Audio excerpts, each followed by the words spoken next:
próximo sábado estaremos con María Martínez Carmena, de Derecho Internacional Público de Toledo, y con Pablo Robeta, que es un experto en China, al punto que ha vivido más de 50 años y es autor de un libro, China en los años 60.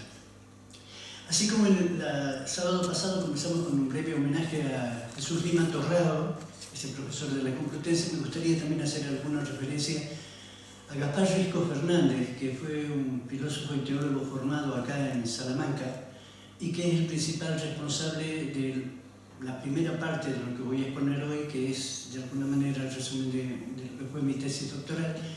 Y bueno, y también quisiera agradecer a la Asociación de Jubilados de la Universidad de Castilla-La Mancha. Esta semana estuvimos con Beatriz visitando Toledo, en fin, y se mostraron receptivos con respecto a este curso. Y bueno, el hecho de que lo podamos videograbar lo hace más accesible para todos, ¿no? Bien, seguimos con el problema del audio o vídeo. Entonces vamos a apostar por mantenernos en este sitio, a pesar de que el otro tiene la ventaja de ir mostrando las diapositivas siguientes, como para que la grabación sea audible, no como la semana pasada, que no lo conseguimos, ¿no? Vamos a ver si soy capaz.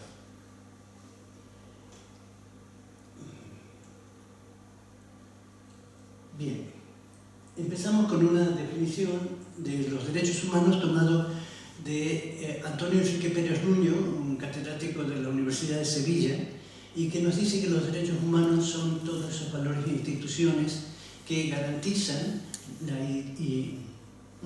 la dignidad, libertad e igualdad de todos los seres humanos y que deben ser respetados tanto por el derecho, tanto interna como internacionalmente. Esta definición fue tomada por Gregorio Pérez Barba, Hart y otros filósofos en los años 80 en el Instituto de Derechos Humanos de la Complutense, donde tuve la suerte de formarme en la especialidad de los derechos. Ahora bien, ellos planteaban, después de definir los derechos, que habría tres tipos de modelos históricos de derechos humanos. A ver si esto nos permite avanzar. El inglés, el francés y el norteamericano. Para nuestro trabajo vamos a hacer una visión un tanto somera. El inglés tiene una connotación más empirista, el francés más racionalista, el norteamericano sería una síntesis entre los dos, y de igual manera, bueno, ahí están los principales representantes. Para el inglés sería John Locke con el ensayo sobre el gobierno civil, para el norteamericano Paine y para el francés Voltaire y Rousseau. Sobre ellos vamos a volver. A su vez, en cuanto a extensión de cómo concebían los derechos, de cuántas personas podían beneficiar, en el caso del inglés está planteado sobre todo para los ciudadanos ingleses.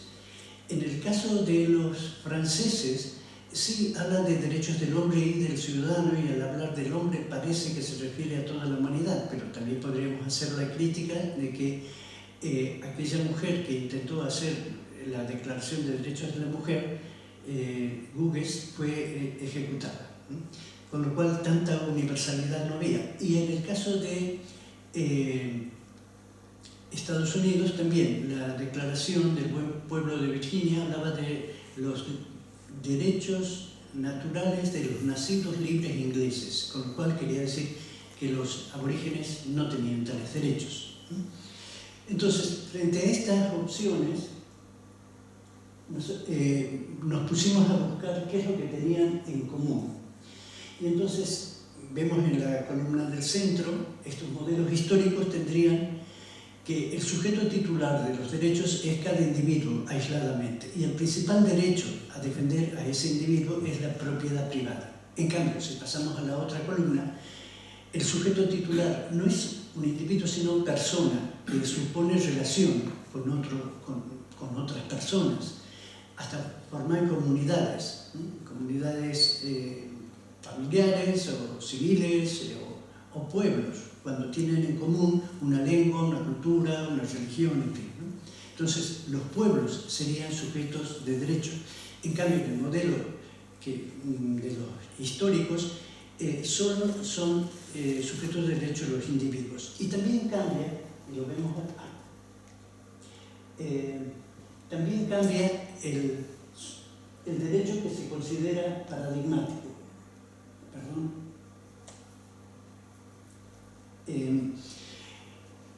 En un caso es la propiedad y en el otro caso es la comunicación. Y ahí nos queremos detener. Es decir, la propiedad es un tipo de relación que tenemos con las cosas. Por ejemplo, somos propietarios de este libro. Pero si queremos apropiarnos de alguien, lo denigramos, lo consideramos nuestro esclavo. Como Juan de Pareja con respecto a Velázquez, que veíamos la semana pasada. En cambio, la comunicación es esa relación que se da entre personas. Y si en vez de aplicarlo a las personas, lo aplicamos a las cosas, o por ejemplo a nuestras mascotas, a las plantas, y les hablamos, no es para denigrarlas, sino para concederles un mayor rango ontológico. Entonces, en la última línea vais a ver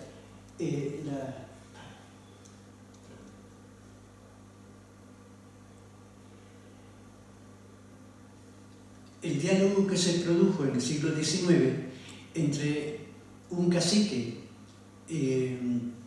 norteamericano que estaba sufriendo el acoso de James Pierce, el 14º presidente de Norteamérica, que le quería comprar sus tierras.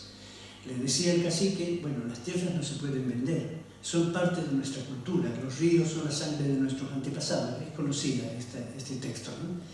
Pero ahí vemos la principal diferencia, ¿no? En los modelos históricos, que después vamos a resumir como angloamericano, el principal derecho es la propiedad, no solo la propiedad de cosas, como decíamos en el libro, una casa, es decir, también puede ser apropiarse de territorio ajeno, colonizarlo, ¿no? Y esa es digamos, la impronta que tienen los modelos históricos. Son colonizadores y están abocados a la propiedad. En cambio, estos otros que hablan de la comunicación son tan expansivos que no solo reconocen como sujeto a cada persona, sino también a los pueblos, e incluso, últimamente, en la Constitución del Ecuador, el artículo 72, se reconoce como sujeto titular de derecho al ecosistema. El ecosistema. En España hemos tenido una pequeña experiencia el año pasado, cuando el Mar Menor, allá por Murcia, también fue considerado sujeto titular de derecho. Y es la Universidad de Murcia la que tiene que encargarse de defender esos derechos. Eso daría pie para más debate, pero es interesante ver que, dependiendo cuál sea el derecho principal, también el sujeto titular de derecho puede ser más amplio o más restringido. Bien, Richard Morse, que es un profesor del Stanford University, dice que en toda la historia de Occidente ha habido dos grandes tradiciones jurídico-políticas, la angloamericana y la iberoamericana. Nosotros la tomamos acá y vemos que, a ver si son capaces de señalar, ahí está. Entonces, las dos tradiciones, la angloamericana tiene como principales referentes a Thomas Hobbes y John Locke. En cambio, la iberoamericana va a tener como referente a Francisco de Vitoria y Francisco Suárez. También veremos a Domingo de Soto. En cuanto a proyección internacional, en el caso de la angloamericana es el individuo, hemos visto, y su fundamento es lo que un autor canadiense llamó el individualismo posesivo, es decir, el individuo que ejerce su derecho a apropiarse de cosas. Y nosotros le añadimos belicista, ya lo explico en un momento. En cambio, en el otro modelo, en el íbero, hablamos de que el fundamento es el personalismo comunicativo, es decir, son las personas que se comunican, los pueblos que se comunican. ¿Y por qué decimos en un caso belicista y en otro pacifista? Porque hay una famosa dilema que había planteado San Benito, patrono de Europa, de si es preferible ser amado que temido. Y él había dicho que el gobernante siempre es el mejor ser amado. Pero Maquiavelo le rectifica, le dice, lo mejor serían las dos cosas. Pero como es muy difícil ser amado y temido, es preferible quedarse con una. Y si hay que quedarse con una, tiene que ser con el temor. Porque el amor depende del pueblo, y el pueblo puede en algún momento dejar de amarme. En cambio, el temor depende de quien ejerce el poder. Da unos gritos, golpea la mesa o saca nuevos aranceles, como el señor Trump, que por cierto anoche la Corte Suprema les ha dicho que son ilegales, y el mundo a temblar, ¿no? Bien, nos queda la última línea, porque habíamos dicho que eran 3 los modelos históricos de Peche-Barba, Bobbio y el Instituto de Derechos Humanos de la Complutense. Bueno, acá nos queda el modelo francés, que estaría medio a mitad de camino entre el anglo y el iberoamericano.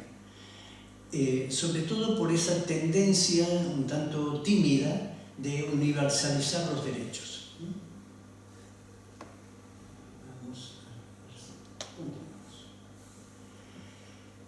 Había una polémica reciente en el CSIC, en el Consejo Superior de Investigaciones Científicas, entre Ernesto Garzón Valdés, un jurista argentino que está en la Universidad de Alemania de Maguncia, y Javier Muguerza, un catedrático de aquí. Mientras que Garzón Valdés decía que el fundamento de los derechos humanos es el consenso, es decir, poder llegar a acuerdos para defender la vida, la libertad, en fin. Muguerza le dice, cuidado, porque el consenso podría ser para leyes plausibles, pero la historia nos muestra que muchas veces las leyes no son plausibles. Caso de Antígona, que se rebela contra Creonte, que le quería impedir que diera sepultura a su hermano, y ella dice, por encima de la ley escrita está la ley no escrita de mi conciencia. Entonces ella es disiente, ella pone como fundamento de su derecho el disenso, no el consenso. Pero modestamente decimos, tanto consenso como disenso, dependiendo de a qué leyes nos refiramos, son formas de comunicación. Por lo tanto, seguimos manteniendo que la comunicación puede ser considerada como un fundamento del derecho. Y ahí va lo de la diferencia entre la comunicación como relación intersubjetiva y la propiedad como relación con respecto a las cosas. Vamos a ver entonces ahora someramente la confrontación entre estos dos tipos de modelos, el angloamericano y el iberoamericano. Y para eso lo vamos a hacer analizando estos 4 derechos. 2 derechos políticos, soberanía y guerra, 2 derechos económicos, propiedad y lucro.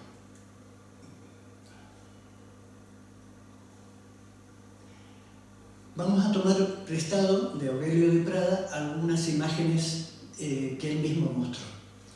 La soberanía, y acá tenemos la imagen icónica del Leviatán de Hobbes, que Aurelio con mucha agudeza mostraba que habría como 2 formas de interpretarlo. Sí, ahí está la cabeza del poder, con una mano la espada, el poder temporal, con la otra el báculo, el poder espiritual, y en la de vuestra izquierda tenéis a los ciudadanos mirando hacia afuera, hacia el público, como si fueran capaces de pensar por sí mismos. En cambio, en el segundo caso, los ciudadanos han girado su cabeza y solo miran la cabeza del que tiene el poder. Pues Hobbes tomó esta segunda forma de representar el poder. Por eso es que vamos a ver que la soberanía, entendida como una potestad absoluta, habría sido el principal obstáculo para la convivencia pacífica en Europa. Y este es un esquema que tomo prestado de Luigi Ferrajoli en Derechos y Garantías. Él dice que el poder soberano, entendido como un poder absoluto que no reconoce ningún límite superior, Hobbes decía, es el monstruo con mayor poder después de Dios en la tierra, es decir, estaba incluso por encima de las leyes como Trump, ¿no? Que pretendía imponer esos aranceles que son ilegales. Ese poder surgió así pensado en el siglo XVII, ¿no? Y generó esa guerra de 30 años que de alguna manera se resolvió recién con la paz de Westfalia en 1648. Ahí se pacifican las potencias europeas. Sin embargo, el concepto de soberanía queda como una bomba del tiempo, de relojería, latente, porque no se lo revisa, no se dice que la soberanía debe tener algún límite, ¿no? Y llega a decir Ferrajoli, en tanto que es un concepto sin límites, un concepto antijurídico, porque lo que hace el derecho es poner límites a las acciones humanas para poder hacer compatible la convivencia entre todos, ¿no? Entonces, vuelve a ocurrir, dice Ferrajoli, en el siglo XX otra guerra de 30 años. Entre 1914 y 1945, principio de la primera y final de la segunda, y la Guerra Civil Española como un eslabón que las une, se provoca otra guerra de 30 años. Y es necesario un nuevo pacto que le ponga fin, y eso es la Carta de Naciones Unidas del 45 y la Declaración Universal de Derechos Humanos del 48. Es decir, 300 años después, exactos, después de la paz de Westfalia, la Declaración de Derechos Humanos viene a poner, a reivindicar los derechos de las personas, ¿no? Y 3 años antes, la Carta de Naciones Unidas, a poner límite a la soberanía de los estados. Empieza la carta diciendo: nosotros los pueblos que hemos sufrido ya en este breve siglo, ya 2 guerras mundiales, no podemos permitirnos ni siquiera la amenaza de otra guerra mundial. Entonces empiezan a hablar de poner límites. Ya vamos a ver, el límite que proponen es un instrumento del sistema de Naciones Unidas, como es el Consejo de Seguridad, formado por 5 países permanentes. Inicialmente eran 10, ahora son 5 rotatorios. Entonces, acá tenemos esa primera situación, cómo se rompe la armonía al salir el concepto de soberanía, y se da esa guerra de 30 años, bueno, que ya explica. Nuevamente volvemos a Aurelio de Prada para decir, esa soberanía que se concibe como absoluta rompe con el derecho de gentes, que sería el derecho, a ver, vamos a volver, común que tenían todos los pueblos desde la época de los romanos. Se vuelve a plantear ese derecho de gentes entre el siglo, en el siglo de oro español, se convierte en un derecho a la comunicación, pero vuelve a fracasar en el siglo XX, porque lo que dijimos es la guerra de 30 años. Y hoy estaríamos asistiendo, y lo decía Alfonso García Figueroa, a una crisis del derecho internacional. Ese derecho internacional que pretende poner límites a las soberanías está siendo cuestionado. Ya vamos a ver qué pasó en la última reunión del Consejo de Seguridad. Está siendo cuestionado y estamos volviendo a la situación de un poder soberano al estilo Hobbes. Esa era una de las tesis que nos planteó Aurelio de Prada la semana pasada. Nos gobierna un sistema hobbesiano, ¿no? Porque si bien hay democracias, esas democracias apenas si dan lugar a la participación popular. Sí, cada 4 años las votaciones. Bueno, y también está en la Constitución la iniciativa legislativa popular. Sí, pero para poder proponer al Parlamento una iniciativa legislativa tienes que conseguir 500.000 de firmas. Y con todo y con eso no te garantiza que lo vayan a tratar, porque esas iniciativas no son vinculantes, sino consultivas. Entonces, por eso decía Aurelio que estamos en un momento jovesiano, ¿no? Entonces, frente a esa mirada del poder de Hobbes, él nos proponía la mirada menina, ¿no? A partir de la obra de Velázquez, según su interpretación, el pintor está mirando al público que se enfrenta al cuadro como invitándolo a entrar en el escenario político, ¿no? Bueno, de hecho, este libro que nos regalaron desde Barcelona incluye un artículo de Greta Thunberg, que es casualmente la que el propio Aurelio proponía como un ejemplo de mirada menina, que critica el poder hobbesiano, en este caso de Netanyahu y Trump, ¿no? Bien, entonces, hay una cuestión técnica, la vamos a pasar un poco por alto, pero sobre qué tipo de derecho es más eficaz, ¿no? Si el derecho natural, ese que decía Antígona que tenía para dar sepultura a su hermano, o el derecho positivo, el que decía Creonte que, bueno, él era el soberano y hacía lo que quería. Bueno, Domingo de Soto, que es un dominico de Segovia, dice que el derecho de gentes, ese que usaban los romanos para regular la convivencia de todos los pueblos que iban conquistando, el derecho de gentes tiene esas dos caras. Tiene una cara casi de derecho natural, porque es fuertemente conveniente, pero también tiene otra cara de derecho positivo, porque históricamente se van consiguiendo reconocer algunos derechos. Por ejemplo, hemos dicho hace un rato, el 45, la Carta de Naciones Unidas tiene fecha, la Declaración Universal del 48 tiene fecha, en fin, ¿no? Entonces, tiene esas dos caras, el derecho de gentes. Y además, hay una diferencia importante entre el derecho civil o de cada ciudad donde los particulares podían llegar a acuerdos con el derecho de gentes. El derecho civil son normas que regulan los pactos entre las partes, entre quien alquila una vivienda o quien compra el pan, en fin. En cambio, el derecho de gentes es erga omnes. En principio se debiera aplicar a todos los pueblos de todos los estados. Y eso es lo que hoy por hoy está en cuestión.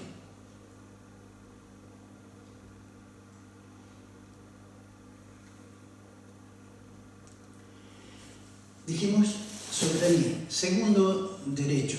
Nos puede parecer casi una herejía hablar del derecho a la guerra después de la Carta de Naciones Unidas que las prohíbe, ¿no? Pero, bueno, al menos como un ejercicio teórico, veamos la diferencia entre lo que es la propuesta del modelo iberoamericano con Vitoria y el angloamericano.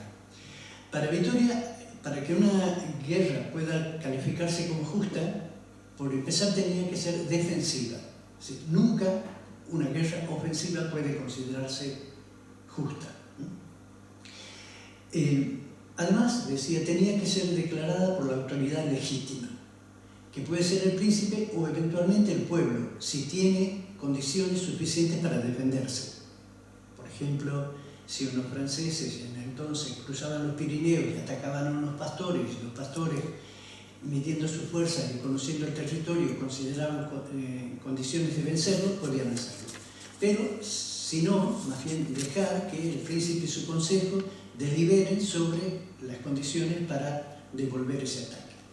En cambio, en el modelo angloamericano, el que tiene derecho a declarar la guerra es solo el príncipe. Las guerras también pueden ser ofensivas. Y durante las guerras, todo está permitido, lo que hoy llamamos efectos colaterales. A diferencia de esto, en el modelo iberoamericano, las guerras usan la violencia, pero justo la necesaria para inmovilizar o por lo menos quitar las armas al enemigo. Me acuerdo de José Martí, el poeta y mártir cubano, mártir le llamaban los cubanos, hablaba de la guerra culta. Decía, nosotros no estamos en guerra contra el español, pero el prisionero de guerra tiene que salir no solo vivo, sino agradecido del trato que se le hubiera dispensado, ¿no? Y por último, ¿qué pasa cuando termina la guerra? Para el caso del modelo iberoamericano, tiene que tratar el vencedor como un justo juez y hacer que el vencido restablezca aquello que ha quitado injustamente al pueblo que él defiende. En cambio, en el modelo angloamericano, ese derecho es leonino, unilateral, ¿no? Y también en esto vuelvo a las metáforas, bueno, a las imágenes, a los recursos que nos presentaba Aurelio. Acá tenemos otro cuadro de Velázquez, Las lanzas o La rendición de Breda. Él nos hacía ver cómo el capitán español, en el cuadro de Velázquez, trata de evitar que el holandés se arrodille, ¿no? Es decir, lo trata con deferencia, decía, recupera o respeta su dignidad. Y el propio Aurelio había buscado en la inteligencia artificial cómo representar esto. Y según las frecuencias con las que se valora los finales de guerra, pensemos en el Pacto de Versalles, bueno, el vencedor tenía que estar montado a su caballo, el otro rogándole que tenga alguna consideración, ¿no? Entonces, dos formas muy distintas incluso de entender este derecho a la guerra. Para quien todavía pueda tener dudas sobre si es legítimo todavía hablar del derecho a una guerra justa, simplemente dejo sugerido, después si queremos la pregunta o en los comentarios podemos llegar a profundizar un poco más, pero es que el derecho a la guerra justa, que empieza en San Agustín, después Tomás de Aquino y después lo toma Vitoria, tiene como referencia el derecho que todos tenemos a la legítima defensa. Si alguien nos ataca, tenemos derecho a defendernos. Si no podemos huir, bueno, tendremos que defendernos, ¿no? Bien, una vez visto